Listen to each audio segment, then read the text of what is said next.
Hello, welcome to the video, welcome to the lesson, and regular viewers will know that I'm a big fan of triads. I do like a good triad, and for me they're one of the main ways for understanding and unlocking the guitar fretboard. And they can be incredibly useful whether you're playing rhythm guitar or whether you're playing lead guitar and improvising. Now, previously I've made quite a few videos on triads. I've done some basic lessons where I explain what triads are and go through the shapes and inversions, and then I've done some lessons where I solo just using triads. Now, what I thought I'd do in this video is just show you a simple way that you can embellish those basic triads. I'm going to begin by playing something and then I will discuss some of this stuff.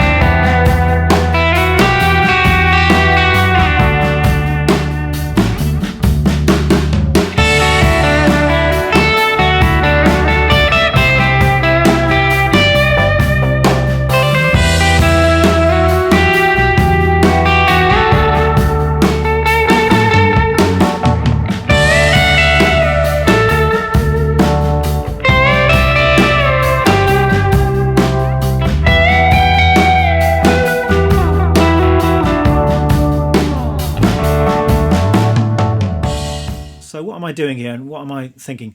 Well, I'm playing over a simple chord progression. So the chords are these. We've just got a D,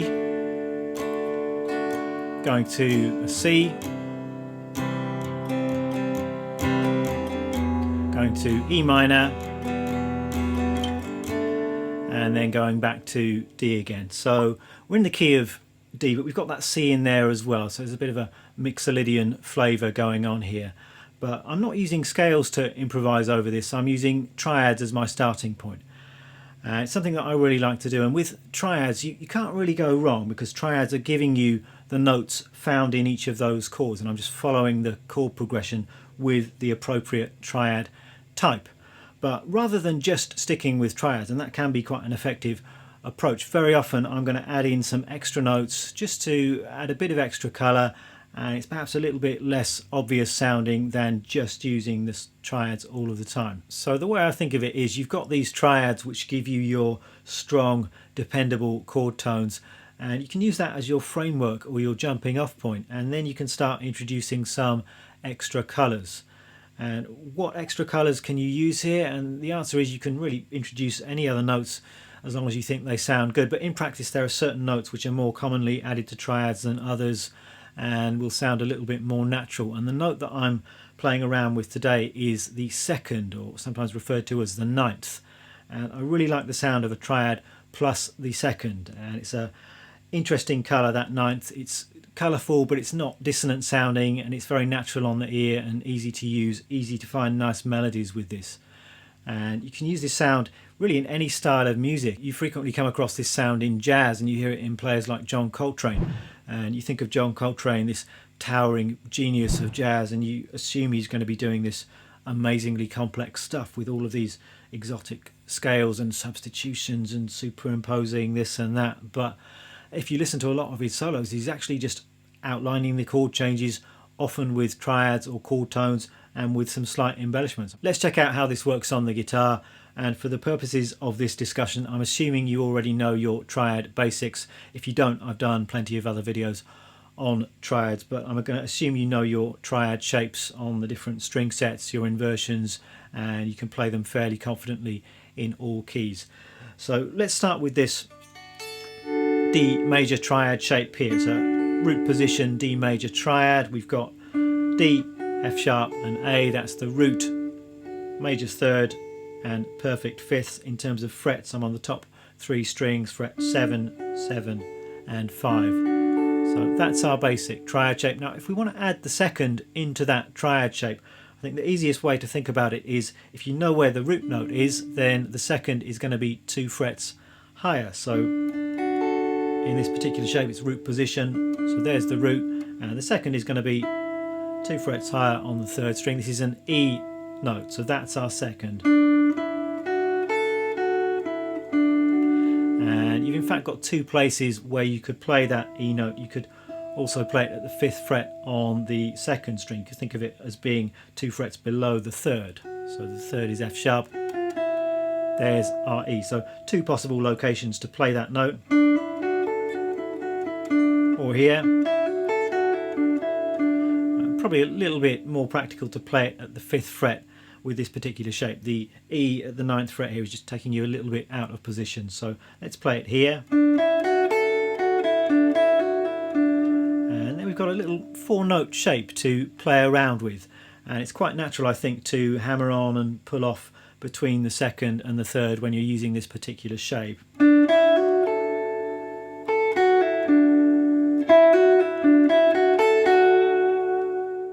Then we could try taking that shape through our chord progression. So we can simply move that shape 2 frets lower. We're going to stick with the same shape, root position, triad, and this time it's C major triad. So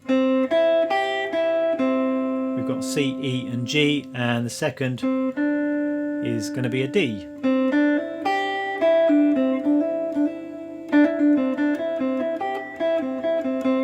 And then for the E minor we can take the same shape up here. It's the minor shape now, so we're actually going to flatten the 3rd. We've got an E, a G and a B, so root minor 3rd or flattened 3rd and 5th, and the 2nd is going to be in the same place, so this time 1 fret away from the minor 3rd, and this 2nd is going to be an F sharp note. So we've got this shape to play around with.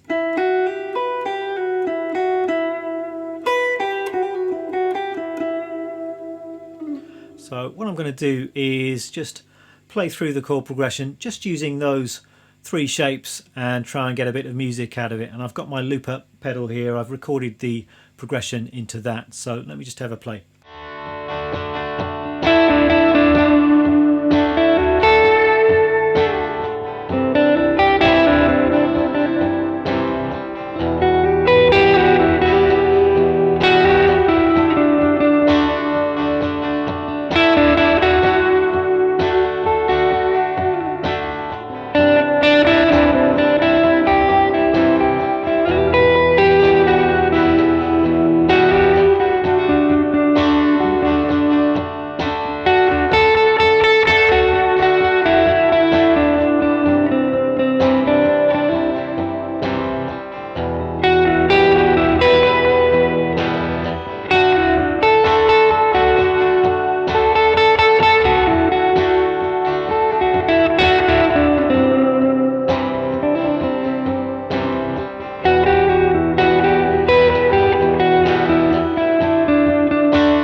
Let's see how that works with other inversions of these triads. So we can come up here to this first inversion D major triad shape, so frets 11, 10 and 10, and with the first inversion you've got the 3rd as the lowest note, then we've got the 5th. The root this time is on the top string, therefore our 2nd is going to be 2 frets higher. There's our E 2nd. So we've got that little shape to play around with. And then for C we can just move that 2 frets lower. And then E minor triad in the first inversion looks like this. It's just 12th fret on the top 3 strings, and once again the 2nd is 2 frets above the root. So that's the first inversion. Second inversion, and for D major that looks like this. It's just a D chord shape. You could play it down here. I'm playing it up here, frets 14, 15, 14, and with this shape the root is on the B string, so the 2nd is going to be 2 frets higher. And if you wanted to, you could play that E note here as well. And then for C we're just moving 2 frets lower.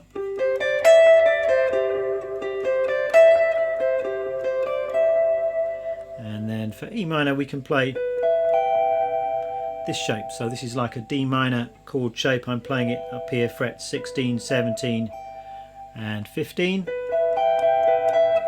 And once again the second is 2 frets above the root. Or with the minor shape it's going to be 1 fret below the minor third. So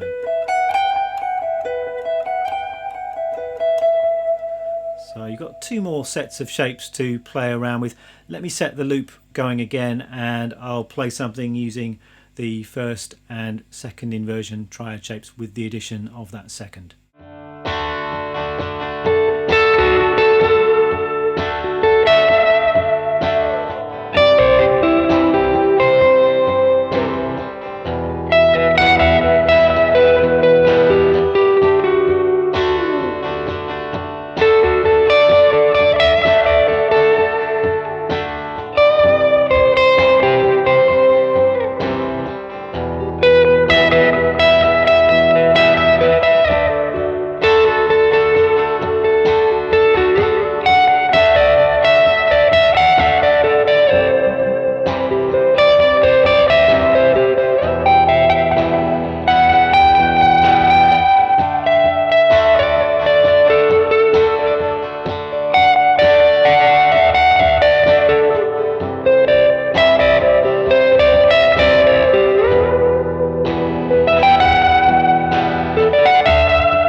Already I hope you're starting to see that there are loads of nice musical possibilities found in these ideas.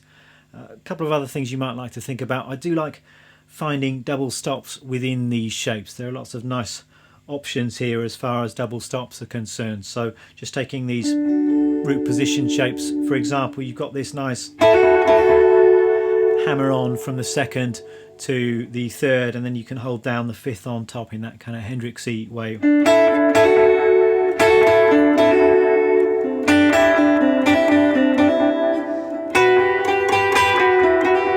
Works on the minor shape there as well. And then just going up to the first inversion, we've got play a double stop there on the top 2 string.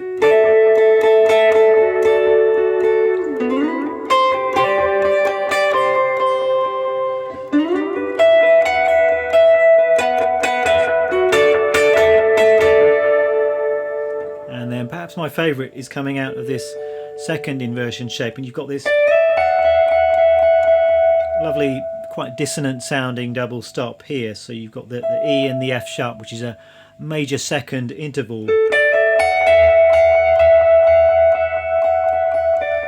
A nice dissonance which you can then resolve by bringing the second down to the root.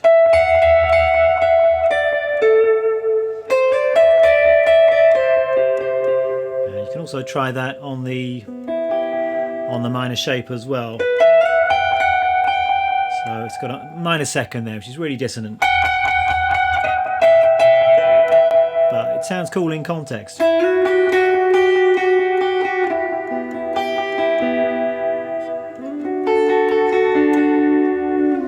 Another possibility you've got is introducing some string bends, and it can be quite nice to bend the root up to the second. It works particularly well coming out of these higher second inversion shapes, and I think I was doing this in my introductory improvisation. I think I was bending the root up to the second and then playing the third on top. It's got that kind of country sound. So I'm bending the D up to the E, and then I've got to squeeze onto my first finger there to play the F sharp. So if you've got really strong fingers or very light strings, you might be able to do that bend with the second finger. It's quite hard for me to do that consistently, so I'm bending with my third finger. It just means you've got to squeeze onto your first finger on the top string. And you can take that through the chord progression. And it works well on the E minor too.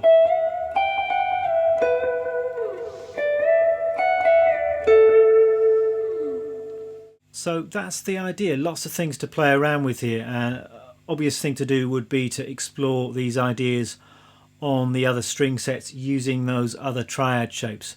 And I'm not going to go through all of that in this video. I think that's going to be best if I leave it to you. And it's a really good mental and musical exercise just to go through your triad shapes, see if you can find those seconds, and then explore the possibilities of each of those shapes. I think all of the different shapes will suggest different lick and musical possibilities. I'll leave it up to you to explore this stuff, but you've got 3 remaining string sets, so strings 2, 3 and 4.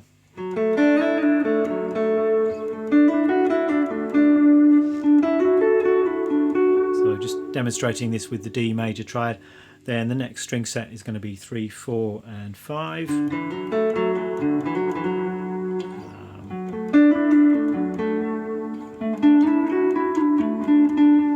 And then the last string set.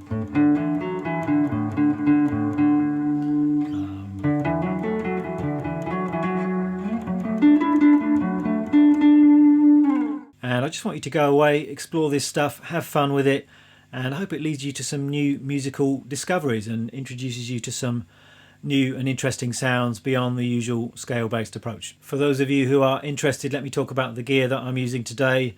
For those of you who are still watching, that is, I do sometimes wonder how many people watch these long, quite detailed videos all the way to the end, so thank you if you are still with me. The guitar I'm using today is my Fender Telecaster. It's a 52 reissue. Amp is my Fender Deluxe, and I've got a few pedals down here at my feet. I'm using some overdrive from the J Rocket Archer and some delay from the MXR Carbon Copy. I do like the Carbon Copy. I think it's something of a modern classic as far as delay pedals goes, and I've got the modulation button pressed in today, so it just gives you a bit of a chorusy sound on those delayed repeats. And the looper I'm using is a TC Electronic Ditto. That's my looper of choice these days. And I'm actually running that through a separate amplifier just for a bit of extra clarity on the audio to this video. You don't have to do that when you're using a looper, obviously, but it can be quite nice if you're recording. And to achieve that, I'm switching between amps with a Boss line selector pedal. And it's a very useful pedal. It's kind of an unglamorous utility pedal, but it's great if you're switching between amps, and you can do various other switching things between different loops of effects, so it's quite a useful one. That's it for this video, and if you're signed up to my Patreon page, which I thoroughly recommend because you can pay what you like and get all kinds of lovely extras and be part of this lovely, warm, friendly community on there, then on my Patreon page I'm going to be tabbing out my introductory solo. I'll sit down and figure that out and write that out note for note for those of you who want to learn that. And I'll also post some fretboard diagrams up there showing you the triads and those extra notes, so you've got a nice visual aid when it comes to learning this stuff. Thanks very much for watching. I'll see you next time. Bye bye.